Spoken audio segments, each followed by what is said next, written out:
하루 한 장 모세오경 오늘은 출애굽기 28장입니다. 사랑하는 등대가족 여러분, 성경 읽을 때 스토리가 있는 부분이 나오면 읽는 재미가 있는데 요즘 읽는 출애굽기 말씀은요, 도대체 무슨 말씀하는지 이해하기가 참 어렵습니다. 그렇지 않으세요? 우리 창세기하고 출애굽기 20장 전까지 나올 때는 스토리가 이어지니까 이해하기 너무 좋고 참 흥미가 있었는데 계속해서 요새 뭐 나와요? 막 가드의 꿈 배실 나오고 뭐 청색, 자색, 홍색실로 이렇게 꽈라, 뭐 가드의 꿈 배실로 이렇게 해라, 막 이렇게 나오는데 이게 왜 이런 말씀을 하실까? 굳이 왜 성경에 적어놓을까 싶을 때가 또 있습니다. 그런데 사랑하는 여러분, 하나님께서 이 말씀 안에 하시고 싶은 말씀의 의미를 깊이 담아 놓으시고 몇천 년이 지난 오늘도 우리가 이 말씀 통해서 하나님의 음성을 듣기를 원하신다는 거예요. 오늘도 이 말씀 안에 감추어 두신 하나님의 음성을 들을 수 있기를 바랍니다. 여러분, 옷을 입을 때 어떻게 입으세요? 우리가 기본적으로는 내가 좋아하는 옷을 입지만 실용적이고 기능적인 옷을 입잖아요. 집에서 정장 입고 있는 분 계세요 혹시? 나 가족들에게 잘 보이고 싶다 정장 입고 있는 분 안 계시잖아요.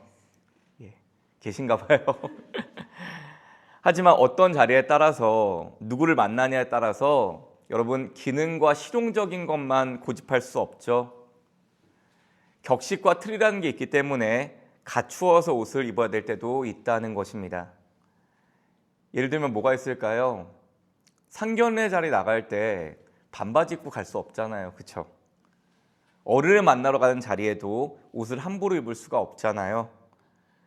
오늘 우리가 읽은 말씀에 보면요, 제사장의 의복 규정에 대해서 하나님이 상세하게 말씀하고 계세요. 나를 만나 나올 때 제사장은 백성을 대표해 나온 자리니 이렇게 입고 나와라 라고 하시는 겁니다.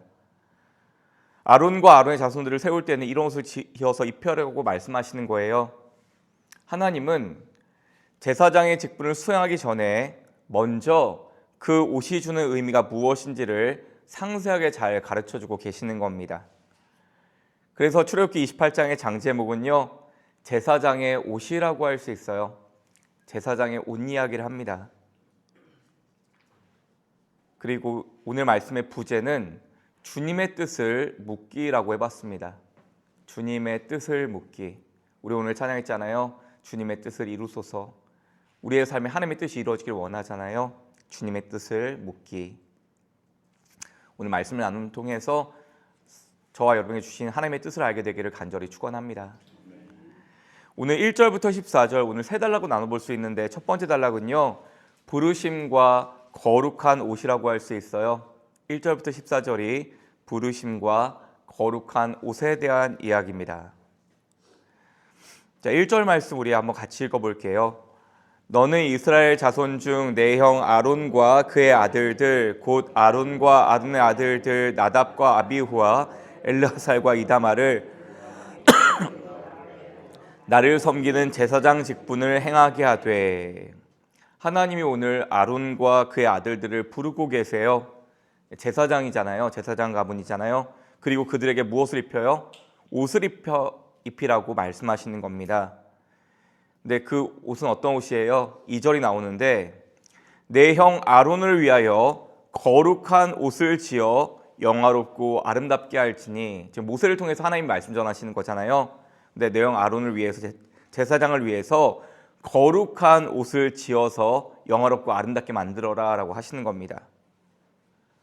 제사장 옷을 짓는 규정을 말씀하시기 전에 이 옷의 의미는 거룩하다라는 걸 말씀하는 겁니다.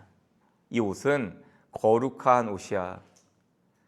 거룩한 하나님 앞에 나아가는 거룩한 옷을 말하는 겁니다. 거룩하다는 게 우리가 꼭 이렇게 뭔가 보여지는 것, 여기에 우리가 생각할 때가 참 많은 것 같아요. 제가 금요일에도 이렇게 했었는데 홀리보이스 같은 거 있잖아요. 할렐루야 이런 거 있잖아요. 되게 안 우시네요 여러분들. 어제 무슨 일 있으셨어요? 예, 근데 그렇게 하는 게 거룩한 게 아니죠. 진짜 거룩이 뭐예요? 목소리 까는다고 거룩한 게 되는 게 아니라, 뭐 어마어마한 복장을 입고 나온다고 그게 거룩한 게 아니라, 진짜 거룩이 뭐예요? 거룩은요 여러분, 구별됨입니다. 세상과 같지 않은 게 거룩이에요. 거룩은 그래서 구별이라고 할 수 있습니다. 하나님의 백성 앞에 너를 구별하여 세운 제사장이라는 것을 옷에 담고자 하는 게 하나님의 뜻이라는 거예요. 그래서 너는 하나님께 나올 때 그냥 나오지 말고 거룩한 옷을 입고 나와라 하는 겁니다.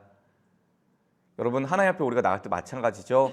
깨끗한 심령으로 주님 앞에 나오라고 하시잖아요. 하나님이 그걸 기다리신다는 겁니다. 사랑하는 여러분, 하나님께 쓰임받는 사람은요, 하나님이 구별하여서 직접 부르신 사람들이에요. 하나님이 직접 구별해서 부르신 사람들. 그래서 신앙의 본질은요, 내가 누구인가가 아니라 하나님이 나를 왜 부르셨나에 있습니다. 하나님이 지금 이 자리에 이 시간에 나를 왜 불러주셨나, 나를 왜 이곳에 있게 하셨나, 이 부르심이 너무 중요하다는 거예요. 그리고 그 부르심은 우리에게 새로운 정체성과 힘과 능력을 부여한다는 것입니다. 말씀을 준비하면서 생각이 난 게 있는데요.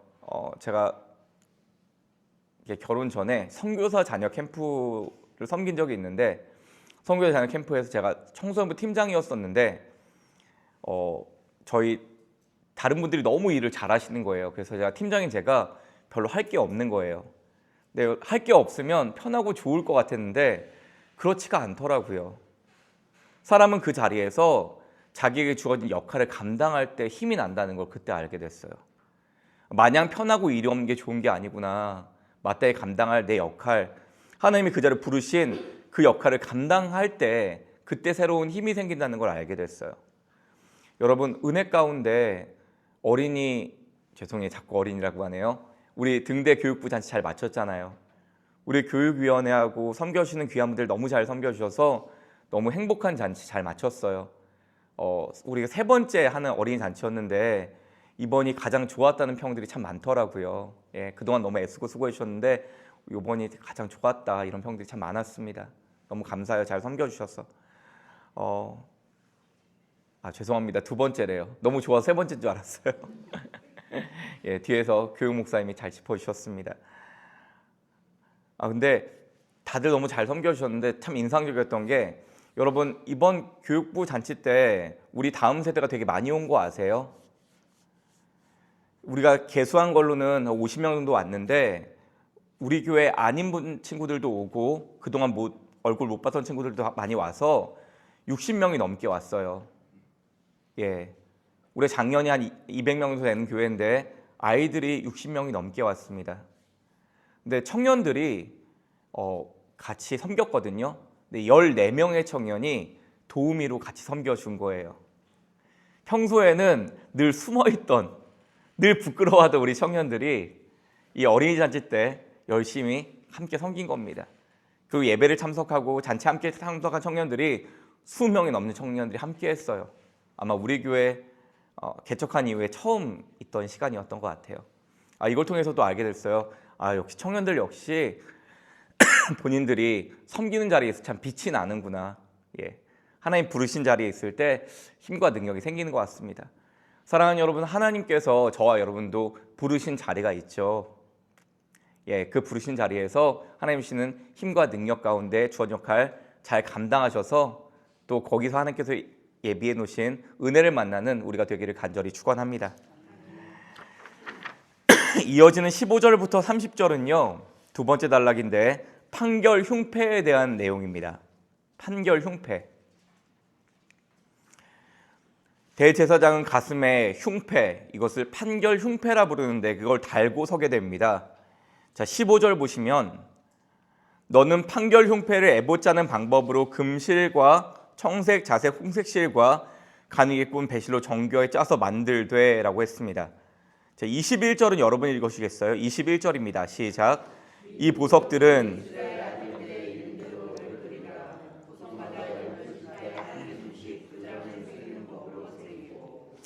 여러분, 그 가슴에 다는 흉패에는 이스라엘 12지파의 이름이 새겨진 보석을 붙여놓는데요. 뭘 말하는 걸까요? 제사장은 그냥 하나님 앞에 서는 존재가 아니라 백성을 가슴에 품고 하나님 앞에 서는 존재라는 것입니다. 또한 이 흉패 안에는요 우림과 둠밈이 들어가요. 아마 여러분 우림과 둠밈 아마 다 알고 계실 텐데, 그래서 이 판결 흉패 30절 보시면 너는 우림과 둠밈을 판결 흉패 안에 넣어서. 왜 이름이 판결 흉패일까요? 이 우림과 둠밈을 통해서 하나님의 뜻을 묻는 도구라는 거죠. 이 얘기는 오늘 뒷부분에 더 좀 자세히 나누도록 할게요. 우림과 둠밈을 넣어서 하나님의 뜻을 묻는 도구 이야기를 하고 있습니다. 자, 하나님이 부르신 사람, 오늘 제사장을 대표해서 이야기를 하고 있는데요. 가슴에 이스라엘 12지파의 보석을 달고 선다고 했어요. 뭘 말하는 걸까요? 하나님이 부르신 사람은요 자기 자신만을 위한 존재가 아니란 걸 말하고 있어요. 가슴에 우리가 붙였다 뭘 말하는 거예요? 내 가슴에 품었다는 걸 이야기하는 겁니다. 다른 사람을 품는 사람이라는 거예요. 저는 우리 등대교회를 보면서 한 번씩 놀라는 게, 저번에 주일날 행사를 마치고 한 집사님이 그러더라고요. 우리 교회는 행사에 강한 교회야 그러더라고요. 행사에 강한 교회야. 어떻게 이게 손발이 잘 맞지? 착착착 일을 참 잘하지? 행사에 강한 교회야 했는데 전 달리 그렇게 들리더라고요. 행사에 강한 교회란 말이 섬길 줄 아는 사람들이 모여 있어 라고 하는 말로 들었어요. 섬길 줄 아는 사람들이 거기에 모여 있어. 예.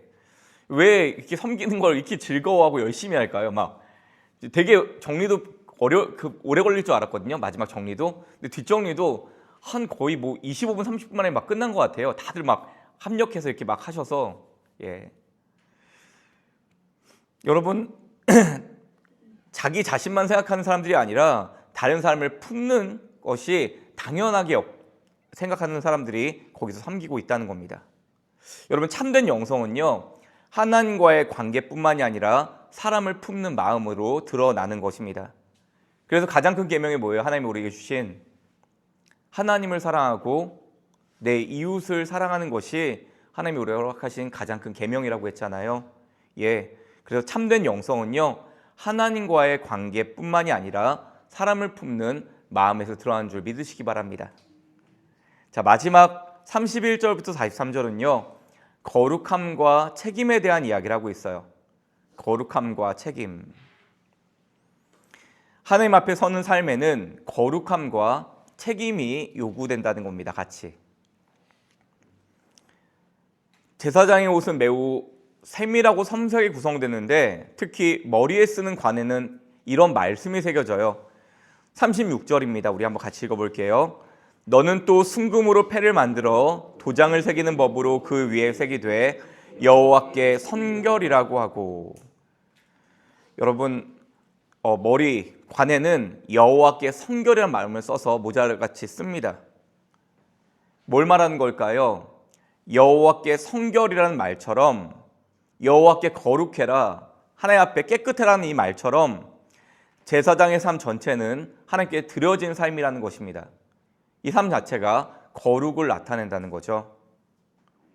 그리고 백성을 대표해서 나아가는데 그 옷을 제대로 갖추어 입지 않으면 생명이 위태로울 수 있다라고 말씀하세요. 그러니까 넌 정신 차리고 거룩하게 내 앞에 나오라고 하시는 겁니다. 43절에 보시면 거룩한 곳에 섬길 때 그것들을 입어야 죄를 짊어진 채 죽지 아니하리니 라고 정확히 하나님 말씀하고 계세요. 뭘 말하는 거예요? 하나님 앞에 서는 일은요 가볍게 여길 수 없는 거룩한 책임이라는 것입니다. 그렇습니다. 하나님 앞에 서는 삶은요 특권이면서 동시에 뭘 가진다는 거예요? 책임을 가진다는 걸 말하는 겁니다. 그리고 이 거룩함은 선택이 아니라 하나님과 동행하는 삶의 필수 조건이라는 것입니다. 그래서 하나님은 우리를 부르실 때 거룩하게 살아가도록 요구하신다는 거예요. 자, 이제 오늘 한 포인트를 나누고 오늘 말씀을 맺을 텐데, 여러분 판결 흉패 이야기를 좀 더 해보고 싶다고 했죠. 오늘 이 판결 흉패, 저는 이 부분이 제일 흥미로웠거든요. 말씀 준비하면서 판결 흉패 얘기를 좀 더 해보려고 합니다. 여러분 제사장이 입는 옷을 에봇이라고 불러요. 우리 에봇 이야기 참 많이 나오죠, 성경에서. 제사장이 입는 그 겉옷이 에봇인데, 에봇은 그 판결 흉패를 에봇 위에 만들어서 달게 했습니다. 그래서 조끼처럼 이렇게 입는 거예요. 가슴에다가. 근데 이 판결 흉패는 이 가슴에 붙이는 건데 그 위에는 주머니 2개가 달려 있어요. 판결 흉패 안에는 큰 주머니 2개가 달려 있는데 큰 주머니 2개 안에는 돌을 각각 넣어 놓습니다. 그 돌 이름이 우림과 둠밈이라는 거죠. 우림과 둠밈. 그것이 오늘 본문 29, 30절인데요. 29, 30절 다시 한번 읽어볼까요? 시작. 아론이 성소에 들어갈 때에는 이스라엘 아들들의 이름을 기록한 이 판결 흉패를 가슴에 붙여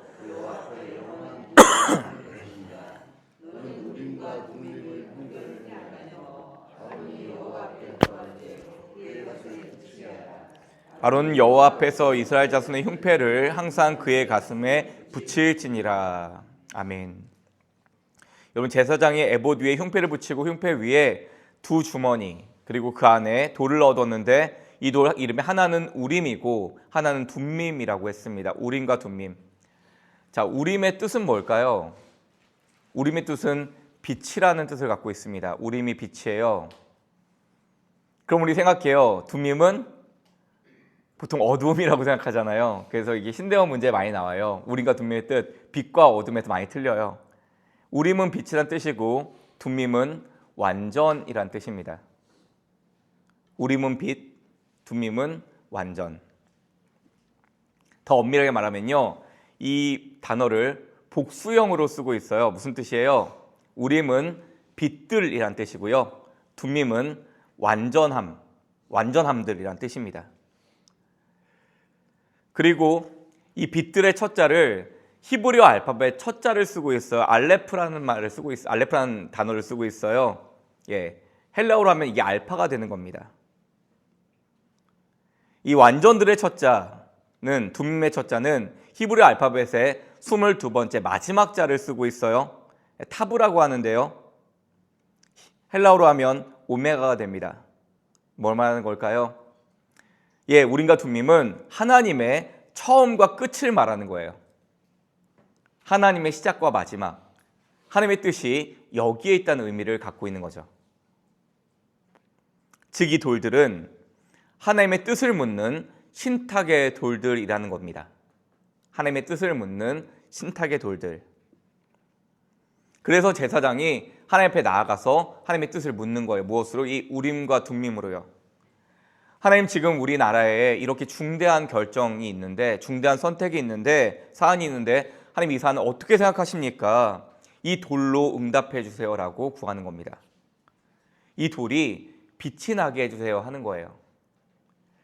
이 전쟁하는 것이 하나님의 뜻이라면 우림의 돌이 빛이 나게 해주시고, 하나님의 뜻으로 이 전쟁하지 않고 머무르는 것이 하나님의 뜻이라면 둠의 돌이 빛이 나게 해주세요라고 하나님께 뜻을 구하며 묻는 겁니다. 이런 식으로 하나님의 뜻을 묻는 돌이 우림과 둠밈이었어요. 이 돌을 판결 흉패 안에 넣어놓고 하나님 앞에 나아가서 뜻을 물어보는 겁니다. 그런데 오늘 우리는요, 제사장을 통해서 하나님께 나갈 필요가 없게 되었어요. 이 우림과 둠밈이 필요 없게 되었어요. 그 이유가 뭘까요?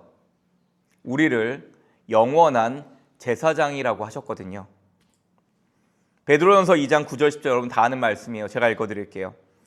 그러나 너희는 택하신 족속이요 왕같은 제사장들이요 거룩한 나라요 그의 소유가 된 백성이니 이는 너희를 어두운 데서 불러내어 그의 기이한 빛에 들어가게 하신 이에 아름다운 덕을 선포하게 하려 하심이라. 우리를 이제 왕같은 제사장으로 불러주셨기 때문에 다른 제사장 통해서 나가지 않고 우리 하나님께 나갈 수 있는 길이 열렸다는 겁니다. 뜻을 물을 수가 있대요. 저는 10절이 되게 좋은데요. 10절은요. 너희가 전에는 백성이 아니더니, 우리가 전에는 백성이 아니었대요. 이제는 하나님의 백성이. 왜요? 예수 그리스도의 십자가를 가진 너희는 하나님의 자녀라는 겁니다. 전에는 긍휼을 얻지 못하였더니 이제는 긍휼을 얻은 자니라. 주님의 십자가를 통해서 길이 열렸기 때문에, 십자가를 이제 우리가 가슴에 품었기 때문에 주님 앞에 나아가 우리가 직접 뜻을 구해도 된다는 거예요. 우리가 하나님의 뜻을 스스로 물어볼 수 있게 되었다는 것입니다. 물론 목회자가 함께 기도할 때도 있지만 여러분, 예수 그리스도를 통해서 우리가 하나님께 나아갈 수 있는 길이 열린 줄 믿으시기 바랍니다. 그 옛날 하나님께서는 제사장을 통해서만 말씀해 주셨는데 오늘날 하나님께서는 우리에게 직접 말씀해 주신다는 거예요. 하나님 앞에서 내 가슴이 그리스도의 십자가로 의로움을 입었다면 하나님 앞에 나아가서 물어보시면 되는 겁니다. 우리 심장에 그리스도의 십자가 새겨졌으니 담대하게 주님 앞에 나아가서 그분의 뜻을 묻기를 결단하시기 바랍니다. 자, 한번 금요기도 때도 말씀을 드렸었는데요. 우리 로데 아이 이야기를 했죠. 로데 이야기. 베드로가 옥에 갇혔어요. 그래서 하나님 앞에 베드로 사도가 풀려나게 해주세요라고 간절히 기도하고 있었습니다. 성도님들이. 근데 베드로가 하나님께서 풀어주셔서 찾아왔잖아요. 그곳을. 기도한 곳을 찾아왔잖아요.